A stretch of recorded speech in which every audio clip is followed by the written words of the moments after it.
الخوت، السلام عليكم. وصلنا للمناظرة الخامسة حول موضوع معرفة الغير. عندنا 4 فلاسفة جالسين في قهوة، كل واحد كيشرب اتاي وعنده وجه في علامات التفكير العميق. نيكولا مالبارانش كيهز كاس اتاي وكيدير وجه القلق. اش نقول لكم؟ باش تعرف الغير راه غير بالتخمام والتخمين، يعني تقدر غير تفترض اش كيحس، ولكن الحقيقة الله أعلم. كيجاوبو غاستون بيرجي كيشد راسو بيديه.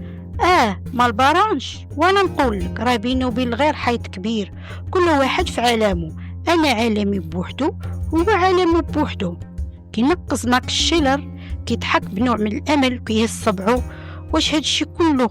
راه الغير باين، ما في لا عز لا والو، ذاتك ونيتك كترجم كل شيء. كيجاوبهم موريس مولومبونتي كيصفق واحد مرة واحدة كيهضر بحماس. صافي الحل بسيط، تفتح قلبك وتتواصل معاه. التعاطف هو اللي كيخليك تحس بيه وكأنه أنت.